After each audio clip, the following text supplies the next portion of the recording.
So, on our very last episode of 2024, I know, crazy, right? We read Slaying the Holidays by Beatrix Hollow. My newest therapy client is the definition of a DILF. His distractingly handsome face is all to blame for my mess up. If that wasn't bad enough, now I'm practically stalking the murderous golden retriever. Can he even hear me arguing for pottery classes over the electric carver? Oh, it's a bone saw? My mistake. Merry Christmas. I'm getting myself an accessory to murder. And then his side. After a helpful talk with my beautiful divorce therapist, I decided to get into manslaughter. Maybe it's not the hobby she had in mind, but the idea always interested me. And there's plenty of predators I'd love to turn into prey. And what do you know? My therapist was right. I do feel better. She seems a little ethically confused and personally concerned. She's even cute or grumpy and exasperated. We'd make the perfect couple if she'd stop threatening to call the FBI. The content notes for this book are sex used as a morality chain, aka sex deals slash sex as a bargaining chip, murder, weapons, strangulation, violence, dubious marriage consent, home invasion roleplay, sorry, primal slash chasing, throat fucking, cock warming, serial killing, forced proximity, moral ambiguity, morally gray characters, vigilantism, corpses, flippancy around murder and dead bodies, recently divorced characters, discontent with child custody, unexpected family visits.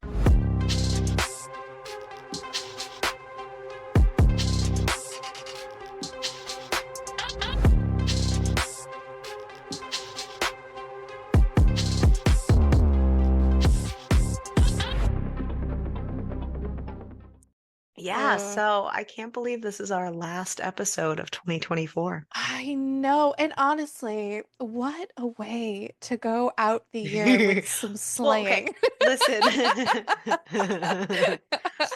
Literally.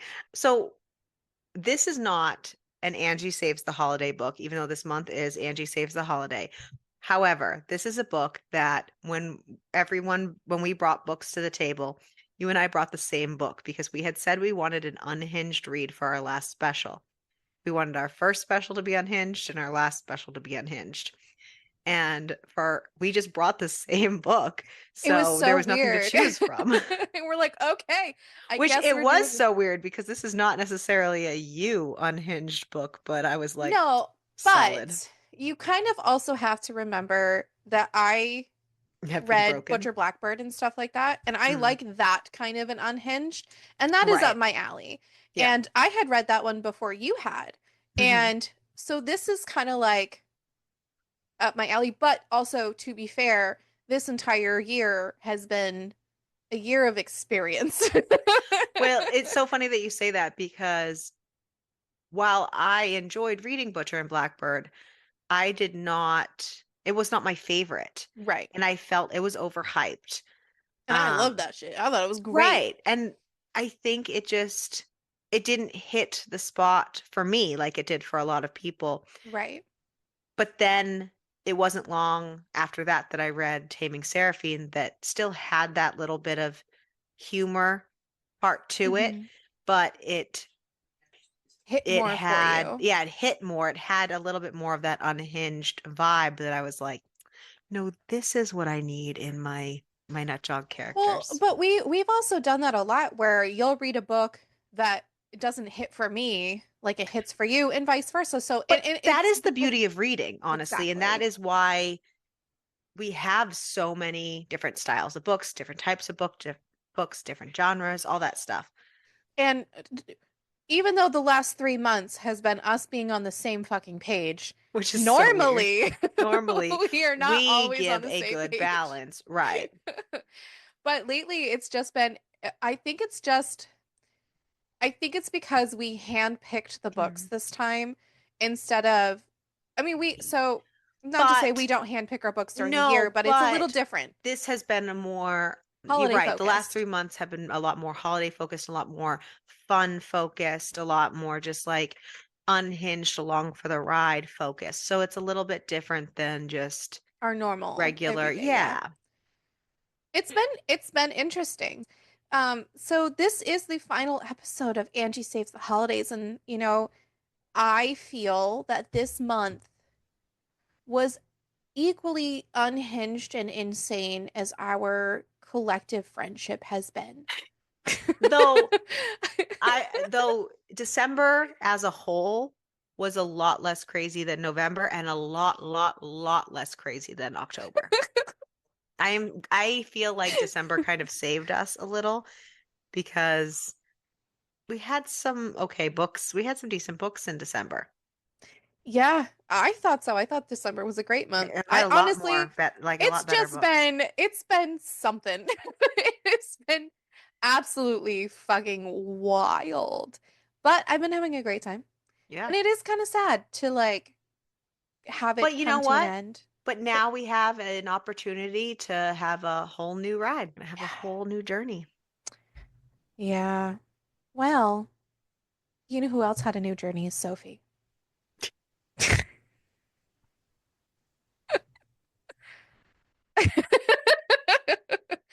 Am I wrong though? No. No.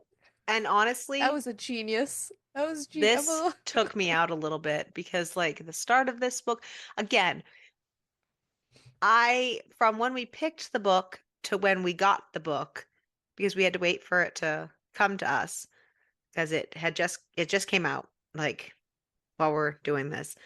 And I forgot completely what this was about. I just knew it was an unhinged dark rom-com. It was unhinged. It was a whole new world. It was fun. You like the theming today? Listen, I had to go You out like the year with a my bang. just came home from work Love theming? it. No. I love that for us. Okay, so Sophie has something happen to her for the first time ever in therapy. She has a dead body in her office. Hey, listen, I thought this was going to go somewhere and then it didn't. And then it The went guy just nowhere. dropped dead. I think he just probably It had a was heart his attack. time. It Yeah. was his time. And she Her client just dropped dead on her. dies. I wanted more. And I guess there is no more to that when your client just dies. But I, uh, it was, it was something. Listen, my notes are going to be all over the place and I so apologize, but it's okay. It's the end of the year. It's the last one. I can do what I want, kind of, sort of, but not really. She literally just has no idea what to do with the dead body. And not to mention, there's a very tall man in her office that had literally just come in 10 minutes beforehand, like busting the fuck in. And Sophie asks who he is, and he just tells her that he is her 10 o'clock. Sophie has never had a client die during therapy. And when she had yelled out when this man fell over, this large man came into the room. And this man even tried to perform CPR on him, but there was nothing. Another man, not the one that dropped dead. Like, right. Yes. The very tall man that had come in 10 minutes ahead of time. He tried to perform CPR, but there was literally nothing that could be done.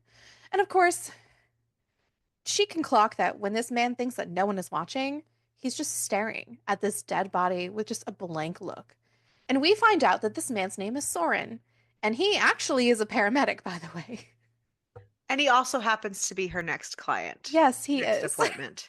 That's why he was outside of the door waiting. Yep. So he sits in the chair. Sophie's a little uncomfortable with how attractive she finds this man, not the dead guy. The guy. On the note of the paramedic, maybe you can remind me later, but how many jobs does this man have? I don't know. He's just a paramedic. No, I because it know. keeps going. I I feel like he has a different job every time we talk about him, know. You know what? which I almost makes it funnier. I don't know. But he is actually there because he is currently struggling with how he's having to share custody with his kids. So he is divorced and he splits custody with his ex-wife and he is struggling. And she just thinks, you know what? He can't be a psychopath. Like that's come on, girl. That's your first thought process. Sophie apologizes to this man, because, a man dropped dead. And he says, why? You didn't kill him, right? But then thanks her for seeing him on such short notice. He lets her know that he is depressed. I don't think he has the hopeless depression that Ariel and I have. No, certainly not. And again, all Sophie can keep telling herself is that he can't be a psychopath because what psychopath goes to a therapist because he's depressed that he can't see his kids every day? Sophie girl. Yes, Ariel. I just, I, Yep. She's also very annoyed that her body is reacting to him because he is extremely attractive. And she decides that her current dry spell has gone on way too long. And especially if she can't even focus on a fucking client's problems over their good looks, she lets him know that he needs to focus on himself while his kids are with their mom and to consider this, an opportunity for self-improvement. And get back into something he had to give up or something he had always wanted to get into but couldn't for some reason. Soren tells her, maybe, but I'm not sure. Like, I'm not sure that I should because it's kind of selfish. There is something that I've always been interested in and it just felt unrealistic and risky. Sophie asks him, like, well, what is it? And he says, photography, which was not the hobby I thought he was going to pick. I knew what it was. I knew from the very beginning, but I didn't think that was going to be the hobby he decided to choose to pretend was what his real oh, hobby see, is. this whole time I thought he meant he was going to photograph the dead bodies that he killed. Oh, I didn't even think of That's why he that. was saying photography, because I'm going Oh, to photograph my, see, my brain didn't go excursions. there. I just thought he was picking a hobby to cover up his real hobby. So I didn't assume that. Okay. See, our brains, two different places. But, anyways, it's perfectly fine. Sophie tells him that he should do it. A hobby is the right direction. And before his next appointment, she wants him to try out photography. And the minute he leaves her office, she downloads a dating app so that she can get laid, so she can stop flirting with him. Her date, by the way, is absolutely fucking terrible. And honestly, to say that it was a date is a mistake. And if this man, his name is Thomas, by the way, had come into couples therapy, she would literally pull the woman aside that he would be with and tell this woman to run because he seems to be operating under the belief that she is impressed by him demeaning her intelligence. And honestly, a lot of men do that. And a lot of men think that women like that. I don't. Please don't pretend to like be. I know that some people fall for that shit, but like, no, thank you.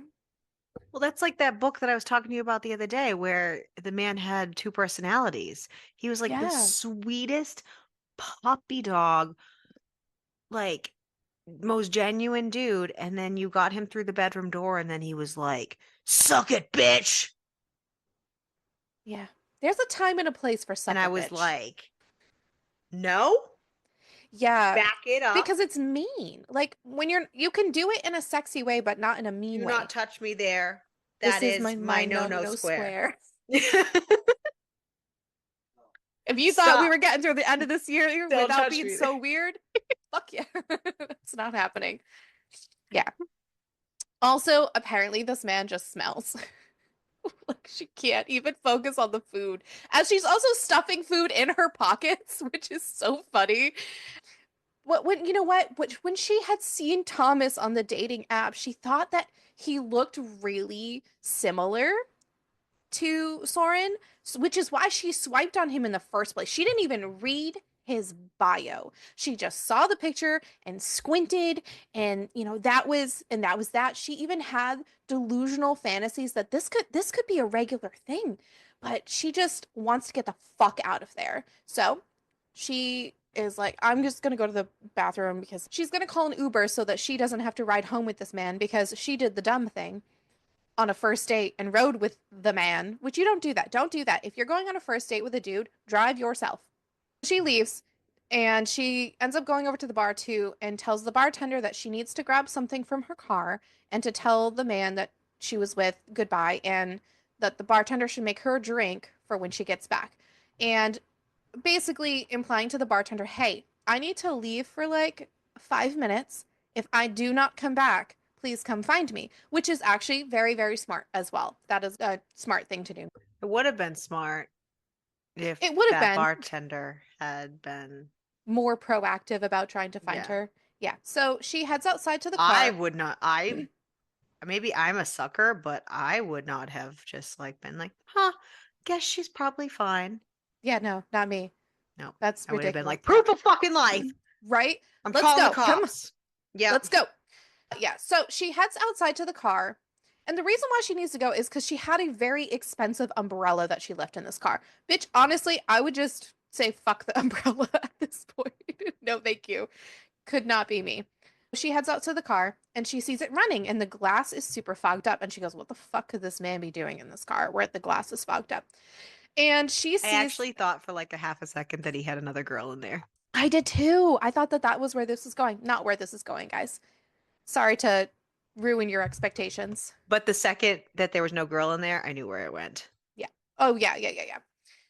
She sees Thomas is moving around inside and she walks over and knocks on the door, but nothing happens. And again, the windows are very fogged up.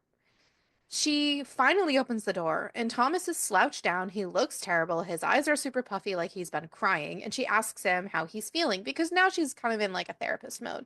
But he doesn't answer. And she just keeps talking to him. And she just lets him know that, listen, I've got an Uber coming. And she thinks that it's best if they just end the night here. And then she finally asks him, like, are you really, are you okay? And she turns to give him her full attention, but there's something wrong with Thomas. He has a bright red line across his throat, and his eyes aren't actually puffy. They're like bugging out, and his tongue is also out of his mouth. And she realizes this man is dead. He was alive when he got into the car, which means that someone is definitely still in this car, which is not great. But how does she know he was? She said she saw the movement, remember? Because she saw the movement of Thomas in the car. Oh, okay, yeah. So, okay. yeah. So, no, you're fine. So she assumed. So now, knowing that he is dead, and she had literally just seen this happen, she's like, there's somebody in this car. Well, guess what? Soren is here in the back seat, and she is confused. But she can see he is wearing leather gloves and has a garrote in his fist. Soren and his doppelganger in the same car. Oh my Who'da God. thunk? Who'da thunk? So Soren killed her date. He looks at her and says, shit, you're gonna scream. And before she can, he puts his hand over her mouth to get her to calm down and tells her, listen, you need to calm down. We cannot let our emotions control our actions. And she realizes that he is not normal. And so she takes her umbrella and drops it into his stomach and realizes that she needs to get to safety. So she gets out of the car and she like sees the restaurant and then she starts running. That confused me, but it is what it is. So she got out of the car and started running. And he got out of the car too. And she didn't want to go where he was, on where he got outside of the car towards So she the just ran restaurant. towards the So woods she just instead. ran the other way. And Got she it. didn't really realize that she was running towards the woods. She kind of just like was looking back at him, just running Makes in the sense. opposite direction. And then she turned around and she was like, fuck. And he's chasing her through the trees. But Soren is really catching up to her. Like, and he finally grabs her around the waist and like they get knocked to the ground. But she's really fucking trying to get away from him. He tells her, listen, Dr. Moore, we need to talk. Let me chase you through the woods first and then be like, listen, we got to talk. She tells him, okay, so talk. So he lifts her up from the ground and drags her back to the car. Sophie spots the bartender. And the moment she starts to scream, she is whipped around and plopped onto her feet. And he pushes her into the SUV. Again, no, he pushed her up against. Oh, I the guess. I'm SUV. sorry. I'm Yeah, sorry. but again, and kisses her to shut her Yes. up, to stop And her they from, start- from yeah. screaming. But again, if I was the bartender Yeah. and I saw someone clearly yelling out, and then some guy smushing her, whether they're kissing or not. Yeah. Like, The how fucking bartender was dense is this woman? very dense, apparently. She apparently does not get paid enough and doesn't care. But yes, he pushes her against the SUV and starts to make out with her. It's not about getting paid. It's about like I know. humanity I and just know. being a human. Well, here's the thing. Humans are terrible. They are, and they're all just like single Uh-huh. person mentality and looking out for themselves. Yeah, pretty much. And then he ends the kiss and says, "Okay, she's gone. Let's go." And she goes to scream again, and his hand covers her face and drags her into Thomas's car. Sophie asks him if he is stalking her and, like, why did he kill her date? She's like, "Are you kidnapping me?" He tells her to calm down and that she told him to get a hobby. And she's like, "I didn't mean murder." And Soren's like, well, like that was a euphemism. I wasn't We had sure. a whole conversation about this. He's like, "I wasn't sure about therapist Set protocol." photography. Listen, it was a euphemism and he was not sure about the therapist protocol for reporting hypothetical crimes. But that was an accident, not the murder part. The murder part was not an accident, but her being there was an accident. And asks if she was on a date with this guy. He was not stalking her. He actually was just stalking this guy. They just happened to actually just both be with this guy. He's kind of not stalking her because he knows where she lives. That was a side hobby. This was just like this adventure was not actually connected. This was his actual hobby. Yeah. And asks if she was on a date with this guy. And she says yes. And Soren says, maybe this man that she was on a date with has hurt women. And, like, yeah, he had no idea she would be there, but it was a good thing that he was there. And tells her, "You know what? I think you're right. I do feel better after murdering." And then someone is banging on the window. Guess what? It's the police. And Soren drags Thomas's dead body into the back seat underneath Soren and squished against Sophie and basically stages it as if they're having a threesome in the back of this car. And he even tells the police officer, it is almost Christmas and she really wanted to try something new. And, like, he's trying to convince the cop that everything is all good and gravy. And he kisses the dead person. And he's even asking the cop, "Do you want to try too? Do you want to join in?" I'm like, what the fuck? He's like, "Listen, I've never kissed a man before, but avoiding jail is a really good reason to do so." And Sophie literally cannot take her eyes off of what's going on because this is the most disturbing thing she has ever witnessed. The cop just tells them to just do it at their own house or a hotel, and he runs away, which is also poor cop skills, in my opinion. What? I want to know what kind of hick town they obviously live in. I know, right? Jesus Christ. He gets in the front seat and puts the car in drive, and they take off because apparently they're going Christmas tree shopping. Sophie is confused because that is such a wild thing to do. Everyone is confused. I was like, what? The whiplash. She doesn't even want to ask if he plans to kill her, but she wonders if that's why they're going to the Christmas tree farm, is so that she can die. At this Christmas tree farm, Soren finds the perfect Christmas tree. And realistically, it is a perfect Christmas tree. This thing has, like, no holes in it, which is really hard to find. Growing up, I had one Christmas tree once that looked like a cannonball went through the back of the Christmas tree. I also could not get a real tree. I would kill it. Then it gets weirder, guys, because then he goes, "Dr. Moore, I am going to have to insist that you marry me." And Sophie is like, "What the hell?" And Soren says, "Who knew I would get remarried so fast? I guess your therapy works miracles." Sophie tells him, "I am not marrying you," but he insists because, listen, it could be a practical marriage, mostly because of spousal privilege. He doesn't want her to testify against him in court. She's like, "That's only if I don't want to, you idiot." And she decides she would rather be killed. But he insists that becoming his wife is just a way to protect her, not himself. And she asks what he plans to even offer her, and he just says, "Me, of course." Like, duh. And she wonders if he really thinks that having sex with her will convince her to not tell somebody that he murdered somebody.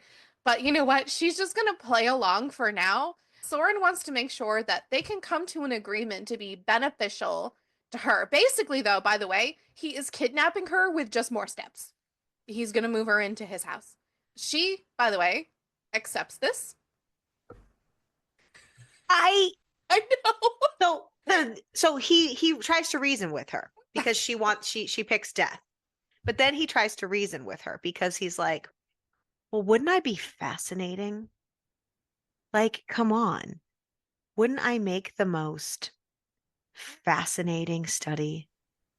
Like, because he's done his research on her and he knows that she used to specialize in psychopaths and that this has been more of a new adventure that she has been veering into family therapy and whatnot. And she's clearly not super happy with it.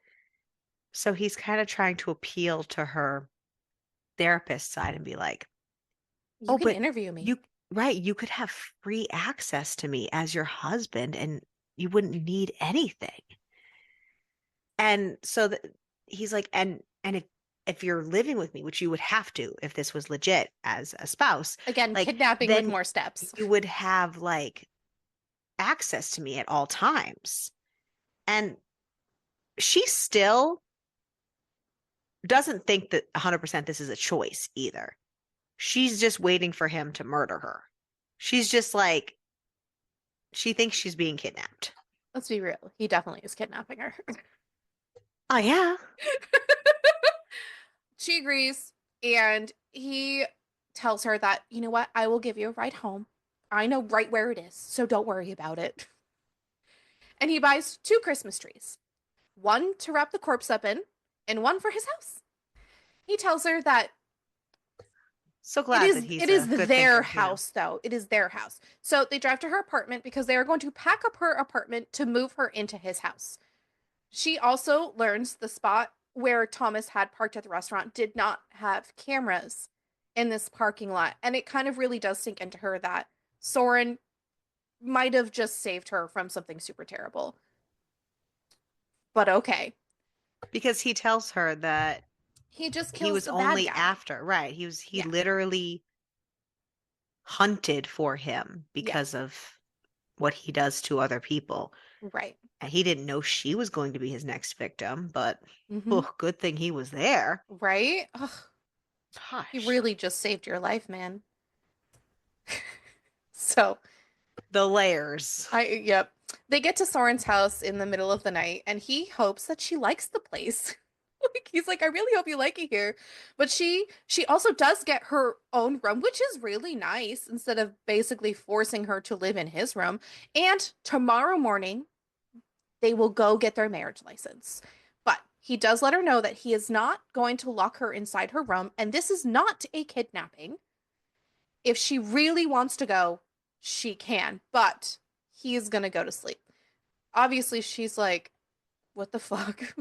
She's even conflicted, like, maybe he should lock me, but no, that's whatever. It's crazy. Well, because It it just, almost gives her the security if he did, because then she'd feel like a normal prisoner. Because, like, no, I am the prisoner. instead of just Right. kidding, I like this. The next few days are really uncomfortable. She comes to accept that she's there willingly. However, she's not happy about it. She calls out of work, and her assistant, by the way, squeals because she had said that she eloped. That is why she is not at work. She has a knock on her bedroom door, and it's Soren, and he tells her that he has something for her. He tells her that they need to discuss looking like an actual couple because obviously, if something ends up happening and he has to go to jail, they really need to look like they are actually married. Like, what the fuck? He does, though, get her a really nice ring, and he puts it on the her right hand ring finger because he's like, I was born in Norway, and the right hand is customary to put it there. And he tells her that he is going out. Sophie's like, I'd like to interview tonight, but he says, I am busy all night. I was hoping to spend a little time with my hobby, which is just unhinged. He is very secure in the fact that he just like literally openly tells her that he's just gonna go kill people. And the reality of what Sophie has fully agreed to is starting to sink in, that he is a serial killer and one that she like half created. She starts rushing down to him while he's in the car. She has no idea what she's even doing. And he's like, "Oh, do you want to watch?" And Sophie's like, I I don't know what I'm doing. Soren tells her, "Don't be conflicted. Like he is a bad man." Not Soren, the guy he's gonna go kill. He's like, "I promise you, Sophie." And she asks, like, "Are you still feeling depressed?" And he says, "I'm feeling better. You give great advice." Sophie says, You're a "God, great therapist. God damn it, So good at your Soren." job. Like, she's like, "God damn it, can't you paint?" He goes, "With blood?" She says, "No." Like, kayak. I don't know. I didn't mean you should murder people when I said to get a hobby. But he does openly admit to feeling depressed sometimes. And she lets him know that a hobby is not a band-aid, it's just a path towards self-improvement, and that she needs to just get used to being a therapist for a serial killer. But she gets in the car with him. They arrive at a mall. I mean, serial killers have problems too. They do, yeah. So We many. should not discriminate on who needs a therapist. Everyone needs a therapist, I right? think if anything, a serial killer probably needs a therapist the most. Right. But she So, needs to come to terms with that fact. But so they arrive at this mall, and she sees as he's getting so out. we should not judge. We should make it easier for them to seek the help that they clearly need. Be welcoming, They and don't help though. So many of them don't we want to help. listen and we don't judge. And then we don't get murdered. And I Don't do what bet, Sophie does. I'm just saying right now. But anyways, he's got a bag and she's like, "What the fuck is that?" He's like, "Oh, they're costumes for both of us." Because he had really hoped that every she would time this something. book turned a page, it just went in a whole nother direction. Yeah. I He it he had really hoped that she would come along with him. And she asks if it's to hide their identity, and he goes, "Well, that's not really the point." And she has no idea what's going on. Turns out he's a mall Santa. see, he has a different job every fucking time. It's Sophie's dressed like an elf. And she's like, "This isn't murder. Please tell me that this is a joke, and that one of the shop owners here is like a pervert." And of course, as she's doing this, she's saying to this man, "Don't murder all of these, like, don't murder the kids and all this other stuff." There's a kid sitting on this man's lap. Yeah, so I'm pretty sure she was actually more damaging than he was, because he She was just like, was, ho, ho, ho. And she's like, stop being a murderer. right? Why don't you stop being a twat, Sophie?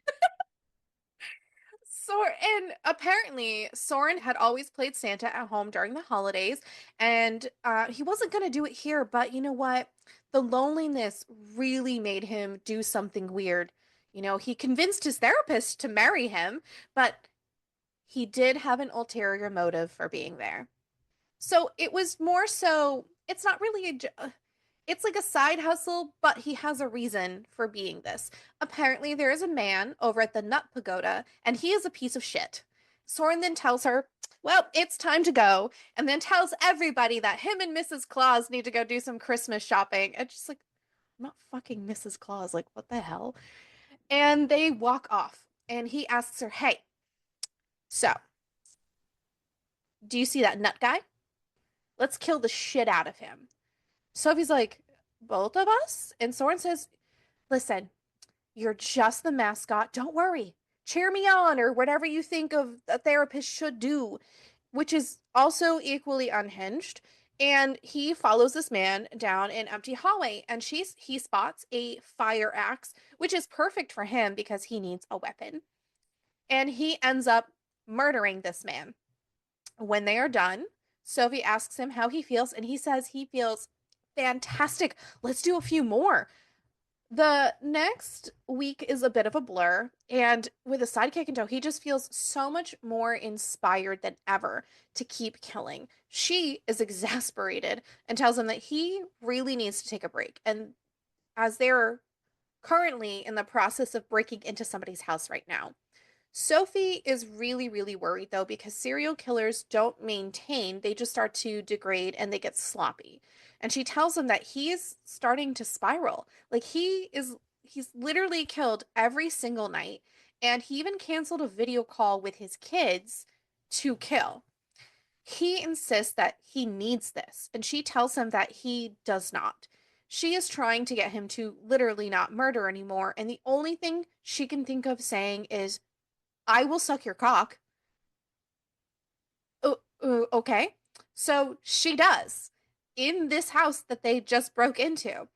All Sophie can think about is she never thought her career would lead to her giving a serial killer a blowjob in a potential victim's house. So Soren says, okay, time to go. And she asks him, so you aren't killing him? And he goes, nah, you give a really good blowjob. Like, you did a great job. You know what? I'm not going to kill tonight, but we better go. Let's go home. As they are leaving, she starts fucking freaking out. And he catches on that she's freaking out and he ends up touching her instead and says, "Listen, don't run. Sophie, this is not wrong. You know, tell me what will get you off because it will help, I promise." He's like, you're just dropping after the high It of helped him, so it must gonna help her, right? Yeah, and he's freaking out. So he fingers her until she finishes. After they head back to the house later on, she just thinks, I won't fuck him.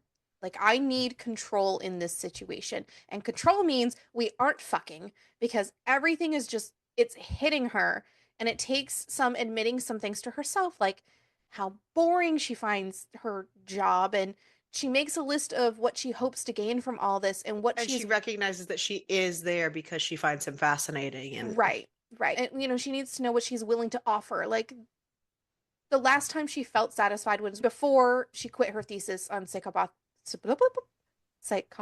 Jesus. And how the universe just gifted like her something unreal, which is an active psychopathic killer who wants to do interviews with her. She could make history with a book on this man. Sure, Sophie. That is the exact reason. All of that. It is part of honestly, it. I didn't know who was crazier, Neither him did or her. I. I I know. honestly think it was her. I think so too. And honestly, he openly admits how crazy he is. So like there's that part. And And she's he just was like self-aware. he was very self I have to give We props love a to self-aware someone. king. Yeah, you gotta give props to someone who's self-aware. Yeah, I'm self-aware that I'm a bitch. Works out for me. Soren thinks in the morning that they're bonding together as only a serial killer and his therapist could, and they had a good thing going, but he probably shouldn't have accepted Sophie's offer.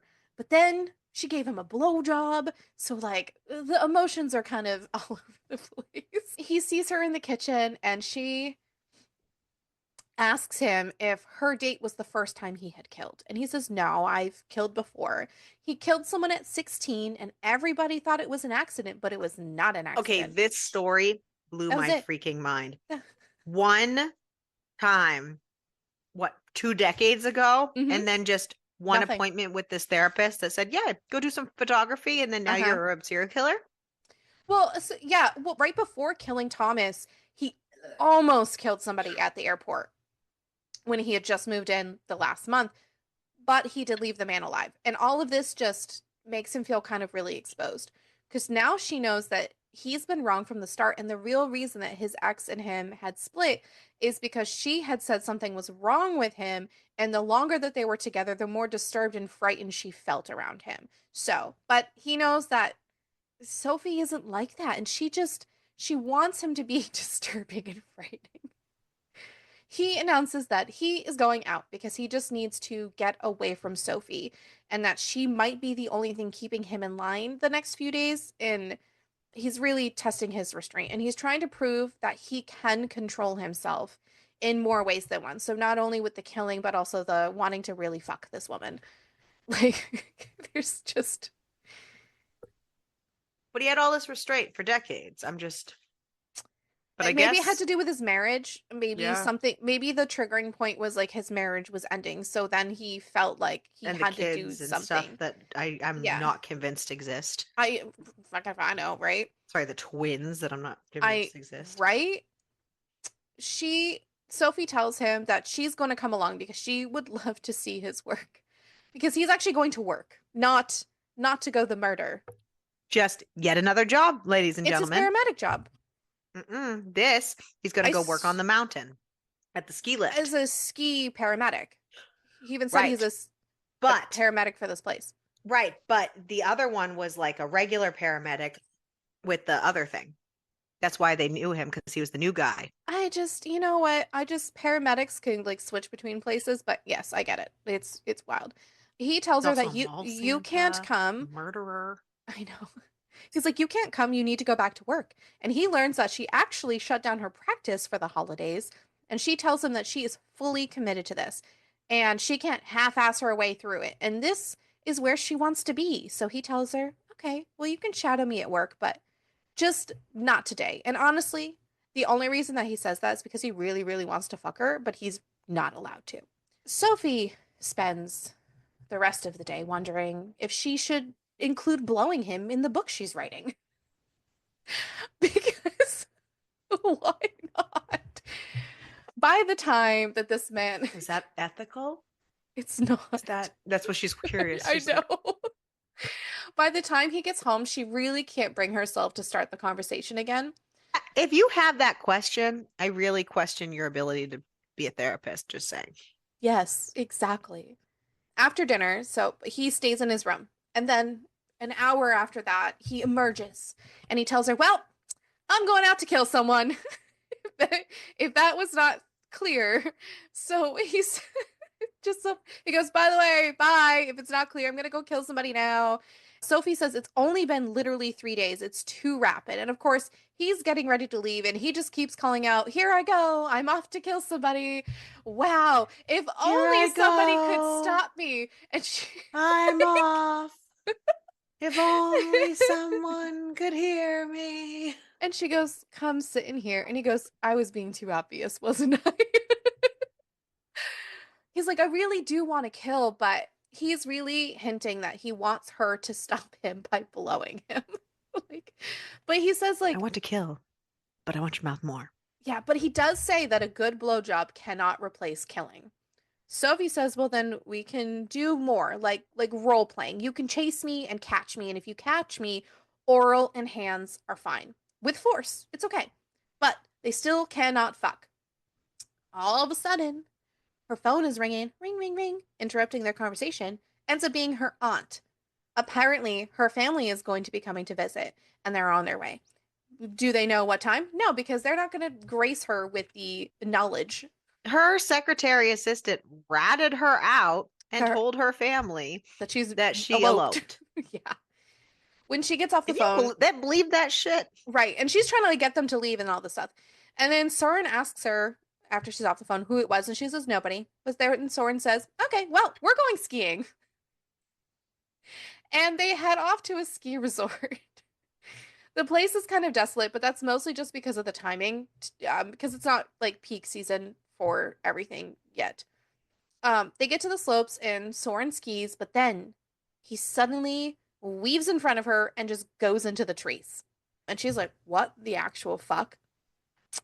And she goes to check on him and he tackles her to the ground and he tells her to run and it hits her that this is what she offered, catching his prey. So she starts running and she can hear him coming up behind her and then his body collides with her and then she starts feeling his fingers slide into her snow pants and she's kind of freaking out thinking like, if he's gonna fuck me, we have rules, like we have to stick by them. And she fights him off and he's taken off her clothes and he ends up eating her out and she says, I said oral and hands, but I did not say who. She meant only him, not to her, but she didn't say this, which that was her fault. I don't mean Communication. to. Yeah. And so she keeps asking him to stop and he asks her who was on the phone and she just keeps saying like no, stop. Oral and hands are only for you. And After she orgasms, because he brings her to orgasm, Soren asks her if kissing counts as oral as well, and then he devours her mouth. And she reiterates again that this is to him, not to her. And Soren says, well, I guess we need to work on communication. She You explains, think? right? She explains that the people on the phone was her family because her family is coming and she was trying to stop them. And he tells her that they are going to stay with them. Why? Because listen, I love family. they need Come to be able to have them come show over. that they are real husband and wife. I want my in-laws over. What are you Yeah. doing? And listen, I would Why are you never, depriving me of my new family? and I would never force your family to stay in a hotel because there's so many extra bedrooms. Guess what? It means she's going to have to move into their bedroom because this could be life or death in court. And her friends and family need to believe that this is real. So that means, by the way, they're going to have to fake having sex and be really loud about it, which is crazy.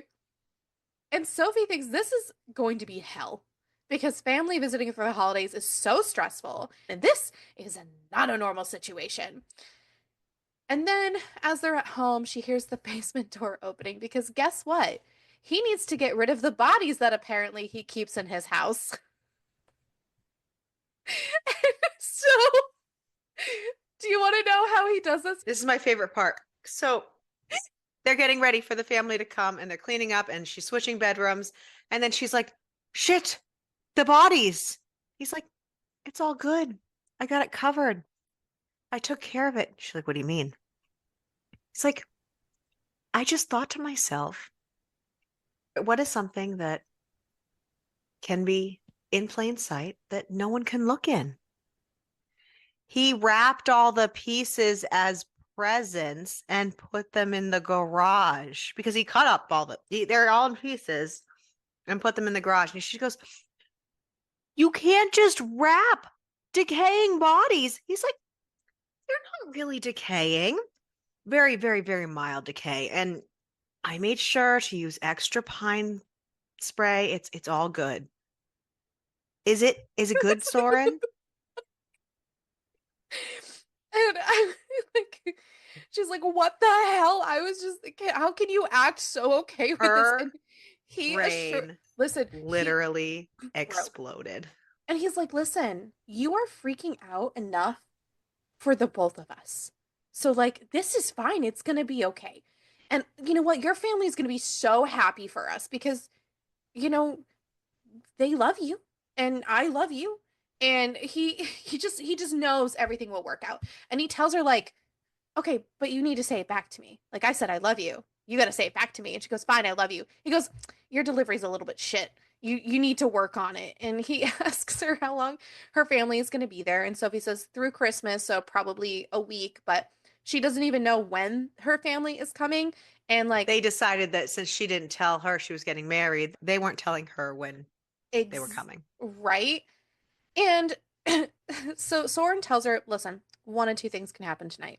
Like, I really, really want to kill. And she tells him, listen, I am here for you to use. And he just says, okay, but like, if you really want to help me make it through this visit, you'll need to bear with some force. And she makes sure to reiterate that it is for him and not her. And Sophie tells him, still literally no sex, also no permanent marks. Soren agrees, and she says, no. She thinks to herself, like, she was scared last time, and she feared for her life, but like she was kind of like super into that. Like she was just kind of really into it. But he does not need to know how much she enjoyed it. He tells her, okay, well, I will see you later. And as much as I love your mouth, I will kill again because your body can only stop me for so long. At least he knows. So, Soren knows that he is being selfish because Sophie's family visiting is like the perfect excuse to make her say the things she would never normally say, which is telling him that she'll never leave him and that she loves him. But all he can think about is, what she has seen me do, and she's seen me chop up bodies, and she's listened to me talk about murder, and she's still here. And the idea of her saying that she would never leave him and that she loves him after all is like a Christmas gift to himself. He spent all day following her, and he ends up, because so he leaves and he is like sneakily following her, and he puts on his little balaclava and he knocks on the door.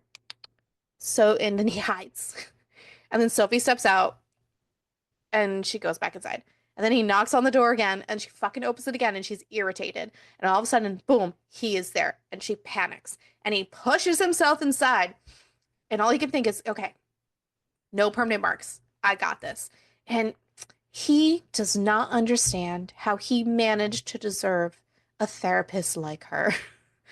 Sophie is not going to make this easy as he is chasing her through the house.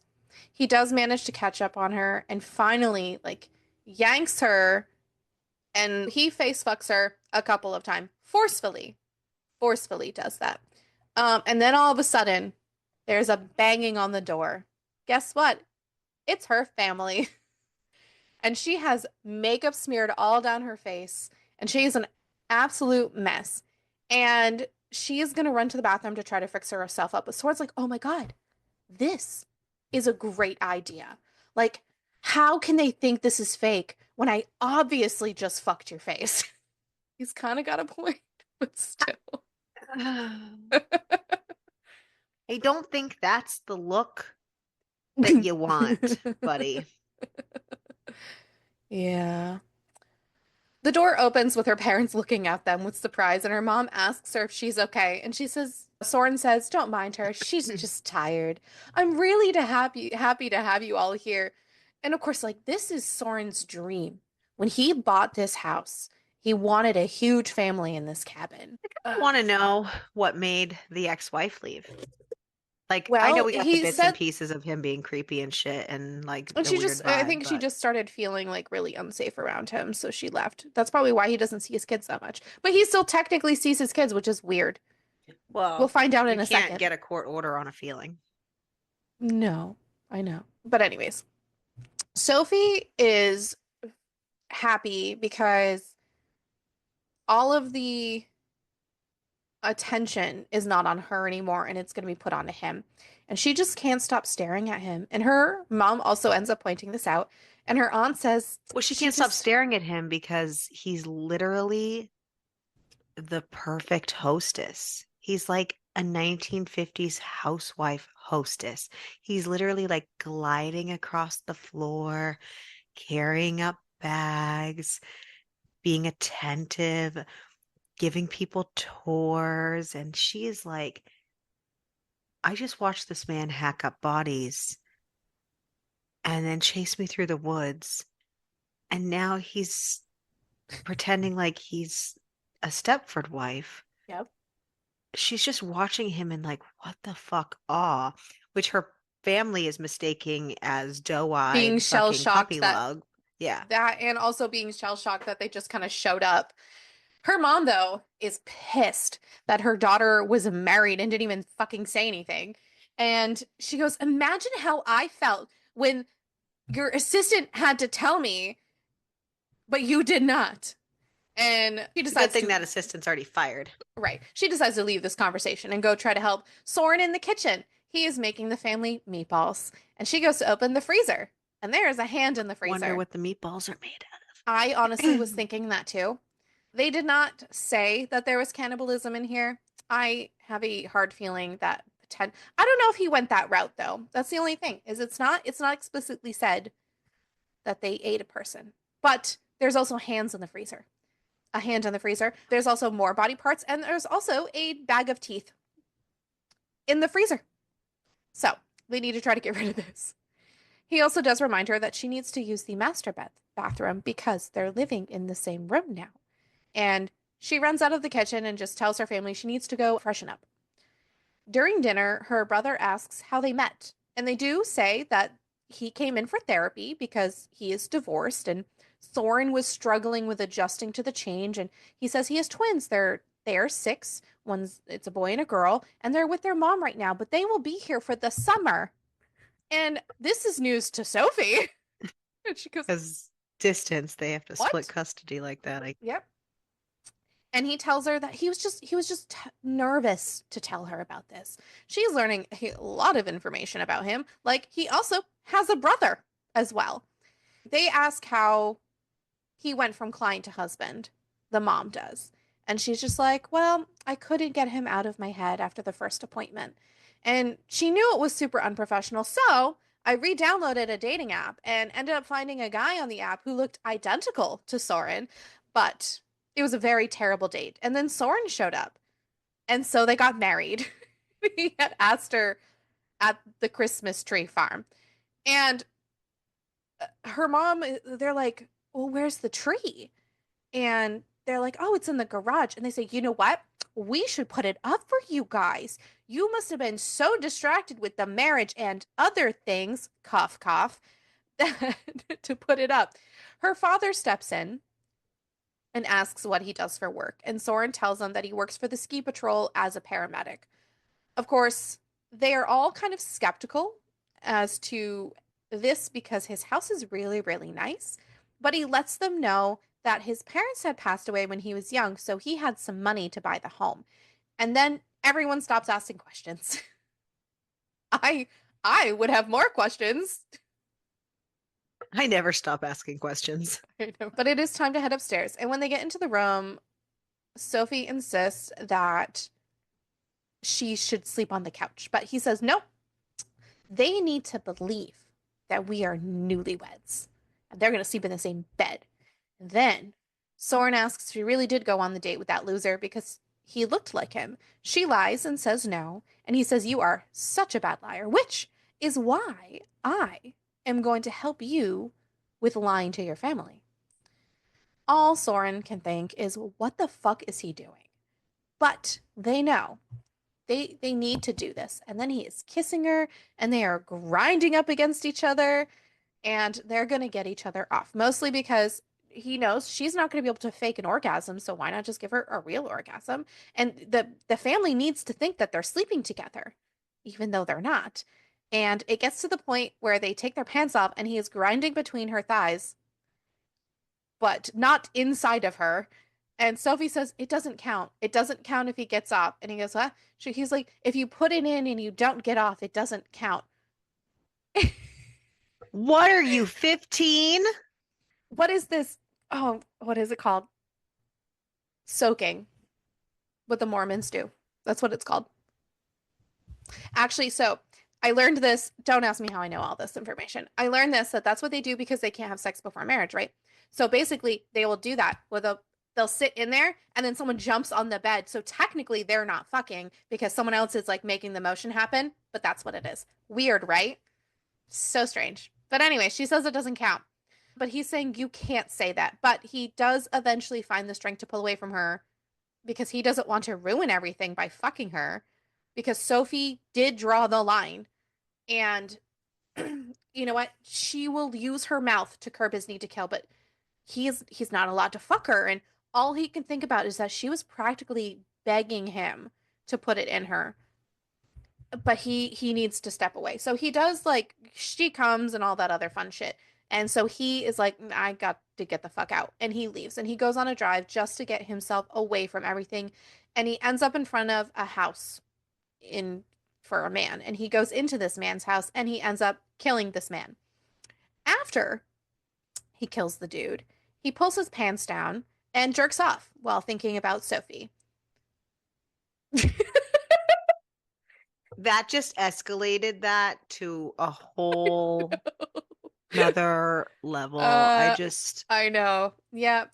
And he stares at the ceiling and saying, "Wow, that was a dumb fucking thing to come to." All he could, because he was thinking about her saying, "I love you, I'm never leaving." And so he came to that after murdering this man. And so he gets back into his truck with the dead body. And he really hopes that her family already believes in the intense sexual appetite for each other because the bedtime act needs to stop. Because if he does that one more time, there will be another set of twins on the way. But He's also kind of happy about it. He goes, no breeding your therapist. You can't do that. He just needs to convince her family of his undying adoration of her, and he needs to stop dry humping her. Soren's leaving didn't really concern Sophie that much until she woke up in the morning to hear his truck coming back, and she's trying to think of what the fuck set him off. So she opens the door to the underground level, and he tells her that, listen, he had a moment of weakness, but he got pastries, and their pastries are on the passenger side. And you know what? Listen, let him get this guy all chopped up and wrapped up, and he'll bring up the pastries to Sophie. Like, what? Sophie agrees to just take the pastries upstairs while he chops up this body. But he is not allowed to put any of the pieces in the freezer, and they're also out of wrapping paper. But Soren tells her, I don't want to do what we did last night. Like, we will convince your family we're in love without any more of that, because he really wants to avoid the whole, fucking her thing. Her family ends up going skiing, and she convinces Soren to go to sleep when everybody is gone, because she knows that he didn't get any sleep because he was out murder facing people. And she goes back down to the basement and sees that everything in the basement is completely cleaned up. And she realizes that almost having sex with him drove him to do a chaotic and risky kill, and that this is really, really bad, but also, like, he's kind of the most fascinating person she has ever met. And she doesn't want to lose this opportunity with him, and, like, they might need to end their agreement. After a couple of hours, her family texts her to tell her that they're going out to lunch. When Soren finally wakes up, he tells her that they need to talk. She asks him, why did he kill somebody last night? And he says, I am not answering that. Which is concerning, because he always is like, okay, I'll tell you. He asks her if she's trying to leave, because Sophie says that if she is making him worse, then they need to discuss that. Soren tells her that he needs her help, and Soren asks if she's scared of him and asks why she's trying to leave. And Sophie says, listen, I'm making you worse because I crossed the line we both agreed to, and it drove you to kill somebody. And Soren says, listen, I was just scared you were going to leave. Like, that's why I killed somebody. It had nothing to do with the fucking thing. Because you told me not to fuck you, and I almost did. And then, guess what? They fuck. And he tells her that he thinks he loves her. And then he comes inside of her. So, yeah, there's that. Because that's all rational. I mean, he's a serial killer. None of this is rational, baby. Yeah. Sophie realizes that she did something stupid. I think I did something bad. Yeah. And she's really concerned about the consequences. Soren is not there because she had fallen asleep. And now she's concerned that he has gone out to kill again, because now she's fucked him at this point. And her family is back, and her mom talks to her and asks her why they eloped. They're also kind of hinting that the reason they eloped is she's pregnant, by the way. Then all of a sudden, Soren is coming out from the basement, so he did not leave to go kill somebody. She does eventually make it known to her family that she is not pregnant, and yes, they got married fast, and yes, they eloped, but it was exciting, and he had asked her to marry him and to never leave, and she's attached to him. Like, she can't imagine anything else, and she just really wants the questions from her family to stop, because they just kept peppering her with so many about, like, what the fuck is going on. Because they've known each other for 2 weeks, and then they got married, and that's insane. Don't do that. You don't do that. She heads off to the bathroom, and Soren comes in and says, do you love me? And she goes, of course not. He keeps begging her to say it. She's like, even if I do love you, like, this is not maintainable, like, at all. But he keeps asking her and begging her to say it. So she does finally tell him that she loves him. He talks her into fucking him because you wouldn't want me running off to kill somebody. That is, like, the biggest manipulation. Anyways, so Soren wakes up in bed alone the next day, and he just thinks about how he misses his kids. And, everything in this house right now is all decorated for Christmas. And he knows that his kids are going to open up presents on the phone with him tomorrow, but it's not the same as having them in his life. He sees a note on the counter in the kitchen and it just says, I had to leave. Which I feel like, Why? why that wording? Why? You should have worded it better. You I should, didn't understand any of that. no. And all he can think about is how, they had sex and now she's gone. So, but then he's thinking, you know what? Maybe I am just jumping to conclusions. Maybe she's at the store because the note is really vague. It's bad when a serial killer knows, like, he's thinking he's jumping to conclusions. But he's just clinging to hope. But hours go by and her family is there, but she is still not there. And her family asks him to go to lunch with them to a buffet for Christmas Eve lunch. And he thinks this is probably the last chance he's ever going to get to pretend to be part of a family. But he cannot act like a normal person right now because when they're finally gone, he gets the undeniable urge to kill because it's the only thing that's made him feel better over the past year. And he just keeps having all of these thoughts in his head. So he decides, fuck this shit. He's going to video call her. And oh my God, what luck. She picks up right away. But he tells her, you know what? I'm quitting. I'm not gonna kill anymore. I promise. And I won't fuck you anymore. If you don't want, like, we can go back to how it was before, except I will be desperately in love with you. Sophie says, what the fuck are you talking about? Like, listen. Can you come kill this guy? I was trying to get him for you as a gift. So she left to go find somebody for him and show that she was okay with him killing and to assure him that she was never leaving. And he goes, well, where are you? And so he goes to where she is and he ends up murdering the guy. And she apologizes and says it was kind of a dumb idea. But Soren also says, I mean, it was also kind of a dumb idea to stop killing. And she gets a phone call from her mom, and her mom just says, so we opened some presents, and now they're thinking, how So fucked are they gonna I be? want to know what happened. And why are you opening presents that don't have your name on them? Thank you. Thank you. And now they're trying, yeah, but they're trying to think, how fucked are they gonna be? Because obviously her family has found the dead bodies. I'm just saying that. And your reaction is just to calmly call and be like, Uh-huh. so we opened some Yeah. presents. Listen, though, Soren's solution is that they drug them so that they don't remember anything. Because, did you know, he's in the medical field. He can do this. It's fine. And Sophie just says, I get the feeling that this is going to happen a lot. And he's smiling because this means she is staying. And And that what's they going to will, happen to the kids? it doesn't matter. They won't forget. But, But that much excessive drugging has to be bad. no shit for even an adult. Yeah. But it's fine, though, because they tell each other they love each other. And Okay. Oh, my bad. and Soren says, I'm sorry. I guess it's and all listen, good. and Soren says they just need to drug her family and then they can live their happily ever after Oh, forever. my mistake. My mistake. The end. My mistake. So that was Silly me. slaying What was I out. thinking? It's because they love each other. It's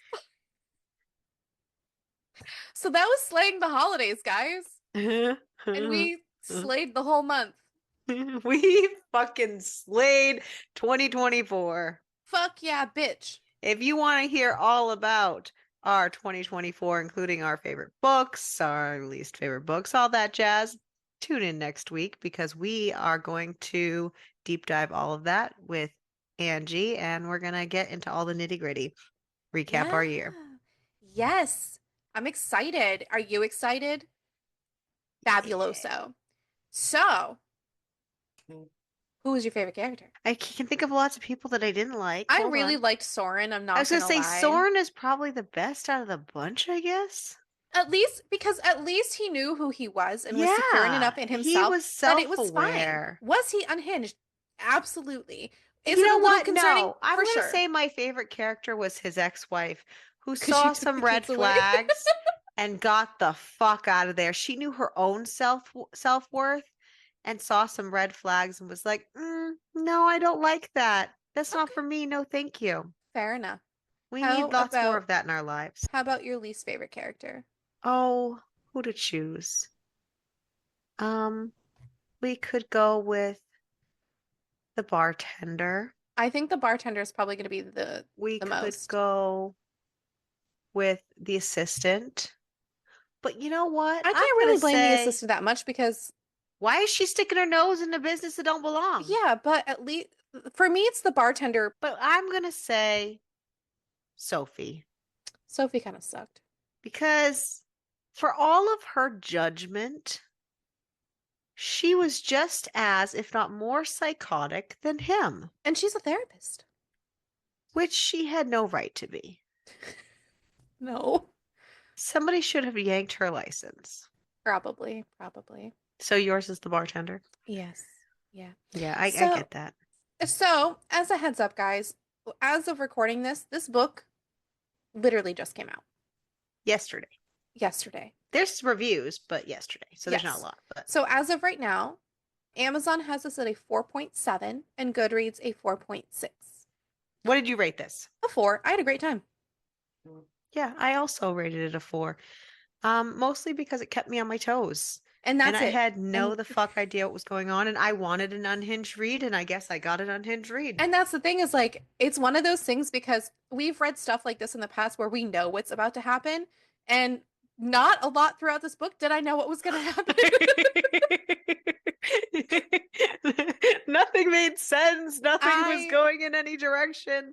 it's But it went in a direction. It it just went went in a in lot of many them. directions. And I think and that's the thing is like we wanted But to it end this wasn't year on a in the high. unhinged way that made no sense. Right, And at it least there wasn't was still like, some sense involved, but it right. was quite unhinged. And It but was here's quite- we wanted to end the we year that tried. way. Yeah. Yeah. And I it think we were just successful. I think so too. I think that we picked a great read An together. unhinged book. Yeah. Together for the Forever. end, forever, for the end of the year. Yay. Why are we like this? We'll fight next year. Don't I'm worry. we're gonna fight. We'll probably fight a lot. So cucumber rating, I'm not rating it very high because there really wasn't much No. at all. But you know what? I had a I'll great give it a time. 3 just because it had the primal play. Yeah, that sounds great. So it wasn't just like missionary, Right. Yes. So, yeah. What else? survivability. I'd be fine. Um, Well, I I I wouldn't be a think I would therapist. have actually, I would have either, I don't know if I would have been fine because I would have probably called the police or died. Or called the police and then died. Right. So I think there's a high probability that I died. Okay, fair point. So Um, survivability is maybe well, not that how? No, I'm not going to go there. high. I'm going to say it. How hot is he? Apparently hot enough for her to question her license. See, that's probably what would do me in. Yeah, well, you're a whore. No,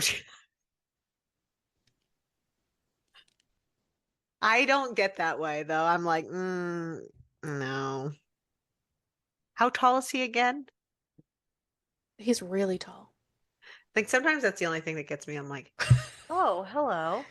He probably could lift you up and like manhandle you a lot. And I think that's where I would my brain would revert into like pre Me, all the caveman. all Me, the cave woman. feminism would leave my body. Every single inch of any I still think I would have died. I'm just not. See, here's the thing. I would have had a great time and then I would have eventually snapped out of it and then I would have I died. probably would have came to get you, and I probably would have been the catalyst to your death. We're And then like we probably would have died together. So either way, I'm dead. Either way, we're dead. Oh my God, that's so funny. Oh, So yeah, that was the end of the year. And as Ariel said, next week we are not reading a book because It is our very first episode of the year, and we But we're going to decided talk about all the books of the year. we're gonna do a whole grand old fun episode. And we're going to talk about not just podcast books. We're going to talk Yeah. about our favorite reads of the whole year, Mhm. personally, too. With that, that's the end of the year. Yes. So happy 2024, or goodbye 2024, and hello to 2025. And we hope to see you next year. Make sure to keep reading. And keep it smutty.